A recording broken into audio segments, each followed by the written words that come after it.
Hey to all the Diablo 2 traders out there. I've been seeing a rash of very low quality websites popping up around Diablo 2 trading that are more or less just copy paste of one another without bringing any real innovation to the ecosystem.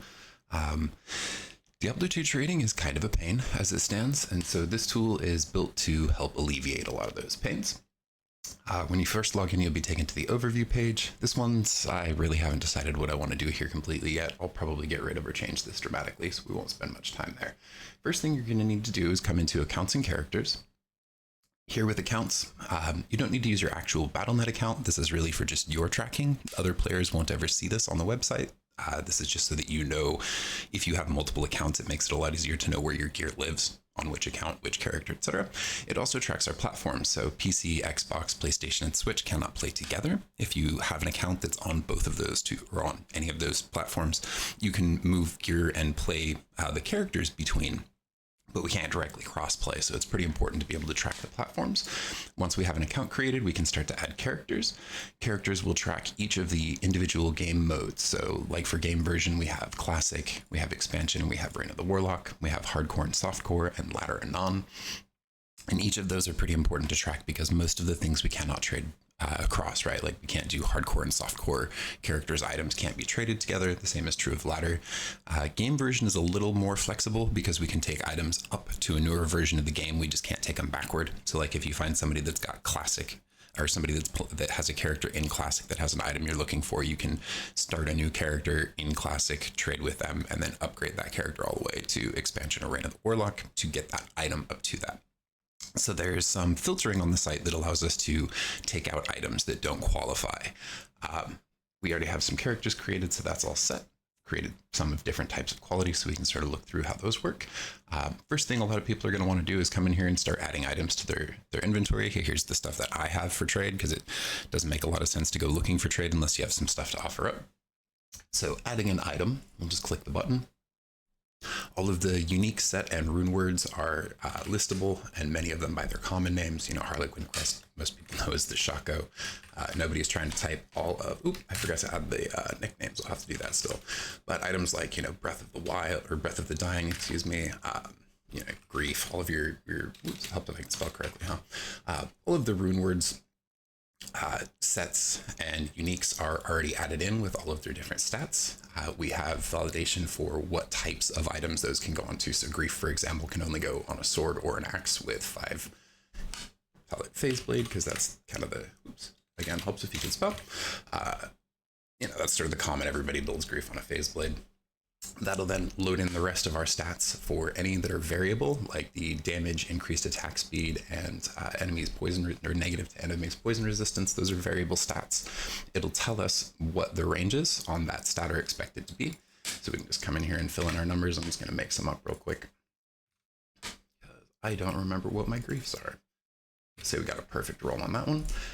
We can add this directly to a wish list. So say we're looking for this item, we can stick it there. Or if we just want to be able to show off how cool our stuff is to our friends, we can stick it in the showcase. Putting an item in the showcase will mean that we can display it to other people, but it won't automatically add it to the buy it now, the auctions, those sections where we can look at other people's gear. We want to always attach stuff to the correct character, because that's how we set our different game mode options. Then when we save that item, it's going to automatically take it into an unlisted state, which is basically so we can confirm stuff, right? Decide what an approximate value we think it is, make sure that all the stats are correct, that kind of stuff. And it'll be in this sort of grayed out. You may notice that each of the different variable props on all these different items has an indicator next to them. That tells us what our stat ranges are and how well we rolled on each of them. Things that rolled with a perfect stat, like we did on this enemy resistance on the Grief, will show with a star. So this gives us a very quick visual way to see, hey, this item has kind of mediocre stats, actually. The FCR and the damage are decent. The Mana Steel is all right, but the rest of the stats are pretty mid. So if we want to list an item like, hey, okay, that Grief is perfect, I'm ready to list it for sale. It's a pretty quick process to list and unlist our items. We just hit the button we want, select the items we want to list or unlist, and then the button again, and that'll do it.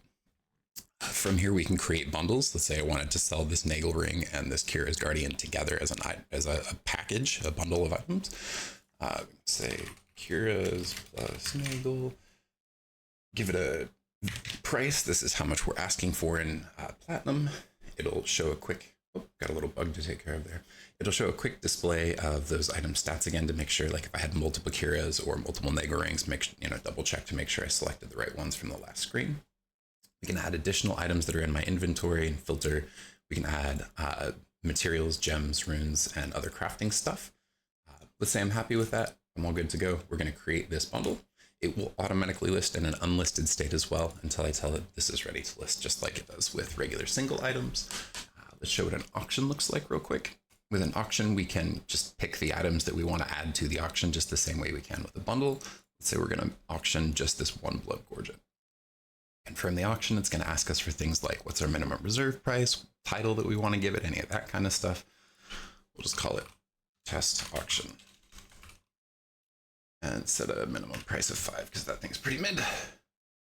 And we have to make sure, we'll have to put that in as a require, that no characters. So that will go away. No character will not be an option. It will automatically force you to pick one of these, and I'll probably make it no, because things are attached to characters already, so we'll just make it based on that. Because again, we want to make sure that all of our items are tracked to the proper game modes and to the proper platforms. So we'll list that auction, and now it is ready for sale. It will again start in an unlisted state. We have to come in here and tell it that we want to list, and as soon as we do that, it's going to start up our timer. I can just set it for 24 hours by default. Let's refresh so we get the newer. No, that's for managing the auctions we have. Yeah, so we just set it for 24 hours by default, but we can set it from anywhere. I believe it's 15 minutes to like 7 days. And if players want different settings, that's pretty easy to adjust. I just figured that was sort of a good, variable range. We don't want it to be way too long because then people forget about it. We don't want it to be too short because people need time to be able to find it on the page. Let's take a look at what it looks like to find some gear.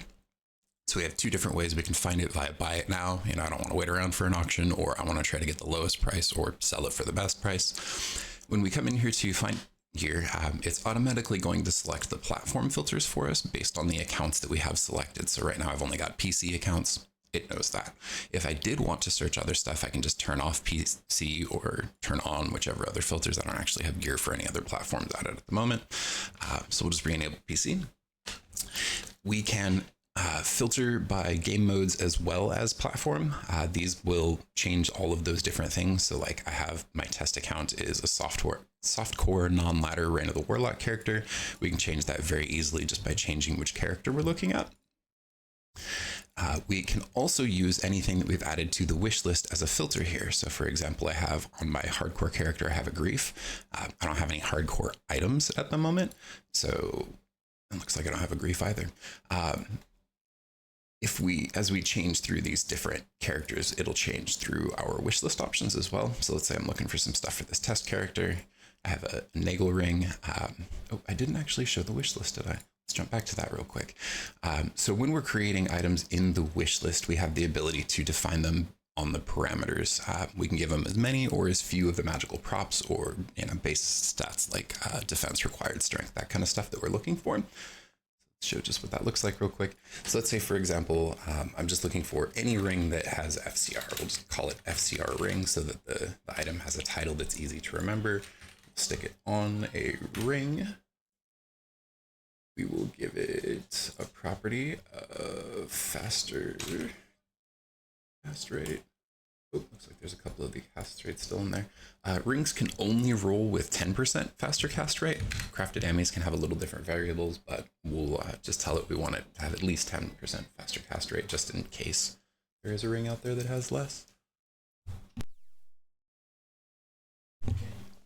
Then from here, we have the ability to use these things that we've added back over here in the find gear section. So now we can say this person's that wish list, that FCR ring, we click on it, we hover it and it'll show us all the things. But when we click on it, it'll set the same filters here. So we get rings, we get the faster cast rate. So we can turn it on and off each of these filters as we choose. So if we don't care if it's a ring, we just want 10% faster cast rate. There's all the items with it. There's the ones that are just rings. Oh, I think this character is holding the amulet, which is why we're not seeing it. We can clear all the filters easily, hide this again. If we start a trade up with, oh, this thing is awesome. It's actually not very good, but let's say that this is exactly the item that we've been looking for. Add it to our trade, and we'll get an automatic comparison of the things that they have and I want, and the things that I have that they want. So we can see that they also have a Geed's Fortune and a Nagel Ring that I want, and we have a Kira's Guardian and a better. I think they wanted a perfect Nagel Ring, and I have a crappy one, so I actually need to tweak that just a little bit because it's offering an item that it should not be. It's not applying all of the filters from their wish list, just the name it looks like. The idea here is that I can very easily get a list of here's the stuff that they're looking for and the stuff that I have that they're looking for to offer up as trade stuff. So let's say I'm going to offer them, they wanted a perfect Nagel Ring, so I'm not going to offer them my crappy one. We'll say I'm okay with getting rid of this Kira's Guardian for that Blood Emblem. We'll offer it up and send the trade over. Now, on my side of it, we'll be able to see this under our trades, and it's going to show us a proposal first because it needs them to accept. One sec here, let me switch my OBS over and we can show you what it looks like on their side. So over here on Dragons, we come into our trades. We'll see that this pending offer has been sent to us and they're offering this, or excuse me, they're asking for this, they're offering this. We have the ability to come in here and edit, say, this isn't quite good enough. I'd like to get maybe a rune or two out of it too as well. Something to help balance the trade. Or I just, I don't really need this Kira's. I forgot to remove her from my wish list. Let's take a look and see what else they have. So we can go in here and edit. When either side is editing, it locks the trade so that it cannot be accepted or moved forward until those edits are done and people can look through and confirm. Let's say I'm happy with it. Everything is good there. We're good to go. I'm going to go ahead and click accept, and that's going to move into the next stage of our the next stage of our trade, which is to hop online and actually trade the item. Here on the bottom of the trade chat, we have the ability to send a message directly over to him. We'll say, hey, I'm game ASDF1/1 Americas. And we'll send them this message. They're going to get this on both the trade and within their DM's window. In the DM's window, it's going to link back over to the trade itself. So we have a very easy tracking, oh wait, what was this message about? I can't remember. Which trade was this on? Oh no, I've got a bunch of trades with this. So it's all connected. Everything is linked back up to make it very nice and easy. Let's say I'm totally happy with this trade. It's good. We've done the trade. We hopped online. We exchanged the items. I now confirm that it's complete from my side. And it's going to ask us for a second confirmation that, hey, are you sure everything is good here? We're going to trade the items in online inventories and we're going to move platinum around. Once that has happened, the other player will have to do so. Let me switch back over to OBS so we can run the rest of the demo from there. And on this player's side, we'll now see that the trade, why is that?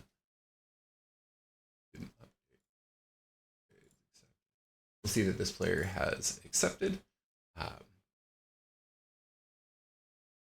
It should be moving to a confirm here. It's waiting for me and I don't have a confirm button. Normally I would have a confirm button here to be able to say that it has completed. There, it looks like there's a bug that's causing it to get hung up somewhere.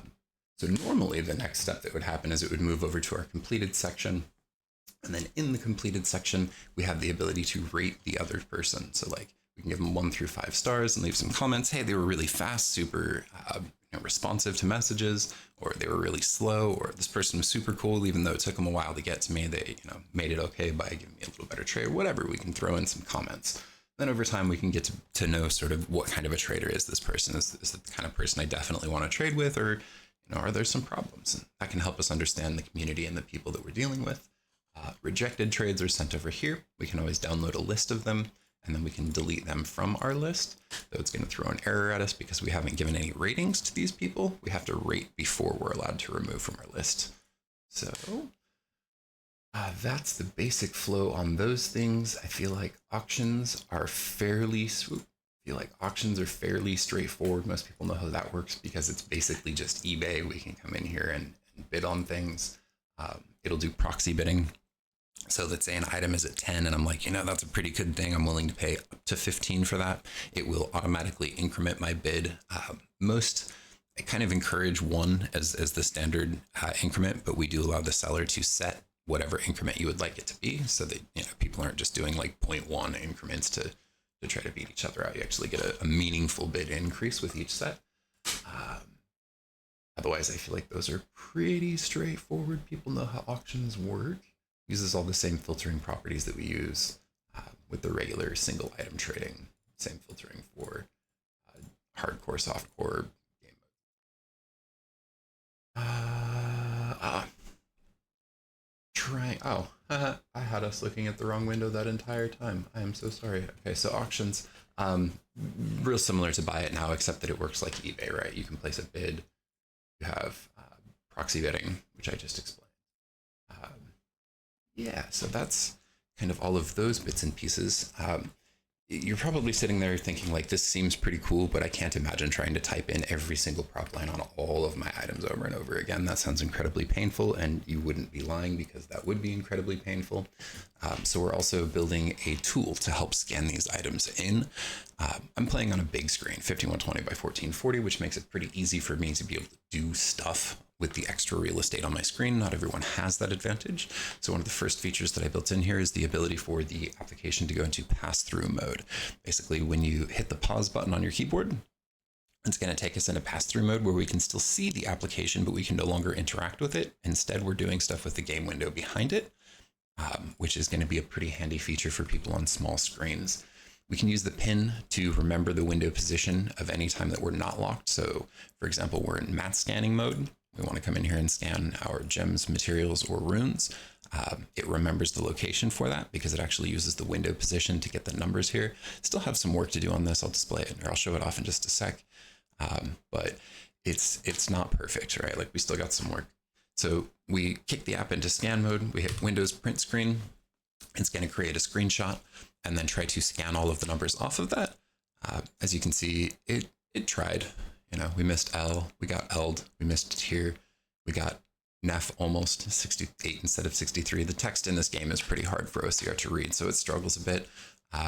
You can always just come in here and manually enter these by, entering the number and then hitting tab to jump to the next one. So we support, sort of full manual edit mode. Let's say that we got the rest of those right. We can just send them straight to the website. Those have now all been added to my trade list. And if we tried to do it again, it's going to ask like, hey, whoa, we already got some runes in there. Do you want to increase the values? Is this like a new scan from, et cetera? So we've got some sort of duplicate checking to make sure that things don't get entered incorrectly and, start increasing quantities when we didn't want to. Let's take a look at item scanning. So for rune words, sets, and uniques, they're pretty straightforward. In gear scanning mode, we want to use a little bit different. We use Windows Shift S to grab the screenshot because this activates the cropping function inside of Windows. So we can determine, or we can tell it, hey, this is the section of the screen that I want to look at. That sends it to the clipboard. The application pulls it off of the clipboard and dumps it into a debugging folder so that we can do some, sort of checking, see what's going on in the background. It will scan the stats. It found the item Dreadfang, which was correct, and then went through and scanned all of its stats. 162 enhanced defense, 4% mana stolen per hit are the only two variable stats here. So again, we get these indicators that show us how those rolls were. The rest of the stats are fixed, and the values that it scanned in match up to what they should in game, so we get the green check marks. Everything there looks happy, we can send it to our trade. And again, we have duplicate checking. It says, hey, you've already got this exact same Dreadfang in your inventory. And I go, oh, okay. Well, let's say I had a different Dreadfang and this one got perfect mana steal. When we send it over there, it's just going to allow us to send it directly because it's not a duplicate item. It has a different property so that I can scan it a little differently. Let's try with something just a little bit tougher because, uniques are easy. It tells us exactly what we're expecting on the thing. But for Windows will occasionally do that. If you move your mouse during the Windows Shift S process, it will jump around. So set your mouse Windows Shift S to grab the screenshot, and then once it does the sort of grayed out lock, then move your mouse to get that crop section. So we're going to scan it. It's going to tell us it missed. So it thought this was unique. Sometimes it'll get the wrong quality type. So we have to come back in here and tell it, no, that's not a unique. That's actually a crafted item. It went, okay, cool. That makes a little more sense.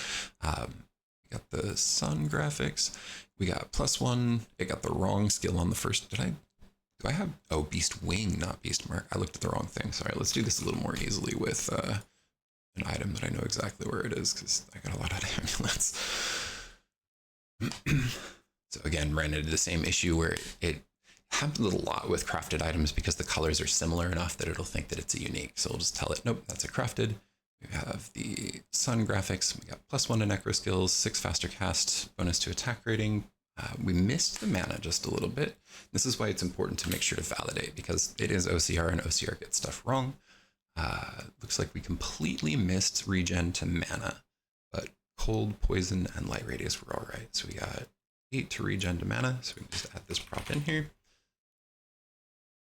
And if we want to make the lives easier of other people, we can slide them around and move them to the exact position. So again, we can see that we get those indicators that show us how the rolls were. On this particular one, they were basically garbage. Regen mana is the only one that's any good, and nobody cares that much about regen mana. Just for the process of, we'll show what it looks like. We'll send it over to trade, and it's saying, hey, you've already scanned Beastmark like 100 times. Are you sure you want to send this thing over? And I'm not going to bother to because it's already on the site. Just cancel out here. We can also manage our trades from here. So we can see that I have a trade with Hero that has been accepted by Hero. So we can click here and jump back over to our trades. Bug is, oh, hey, now it's showing up. Cool, we can show what the rest of that process looks like. So when I click confirm complete, it's going to say, are you sure? Yep. It'll move here to the completed section, and we can now do the ratings and stuff. I didn't pull that up. That's okay. You saw what the process looked like before. We can also see our messages in here. So these are both the messages coming from trades and the ones sent directly from the DMs panel. We can access the DMs panel by clicking there. If everything is sort of you don't really need the application to be doing its thing, it's just sort of in the way at the moment, we can move it out of the way, put it in lock screen again, and that's going to allow us to then, click through and do stuff without the application being directly in the way, and just sort of find a good spot on the screen for it, stick it in locked mode, and it's going to be completely out of your way, but you can still keep an eye out for incoming trade requests and messages. I found it's actually really handy to scan new items as I find them, check the stats real quick and be like, what's the range on that stat? I can't remember what that comes with on that unique or whatever. So it's just a real quick way to see, like, this is, what my rolls were on any particular item, if it's worth even keeping or not. From there, I can send it directly over to trade. I feel like I touched on all of the major features. There's still probably a bunch of stuff that I kind of glossed over or didn't cover in very much detail. But that at least gives you a general sense of how the site works, how the scanner works, how some of the different tools to interact with trades and other people's stuff work. And the next phase of this whole thing is that I'm going to be looking for some people to help me test. I actually have a version of the site online that I can create accounts for and have people come hop on and help. Initially, it's going to be PC only in the initial stages, just so that everybody is working on the same platform. But the full plan is to open it to all platforms. I'm angry that we can't crossplay. I really hoped for that as a future in D2R, because I've got friends on other platforms and would love to just be able to play the game with them without a bunch of hoop jumping and dancing and getting accounts connected. And not being able to crossplay with a friend that doesn't have a PC. Yeah, I guess any questions, drop them in the thread. I hope you all enjoyed.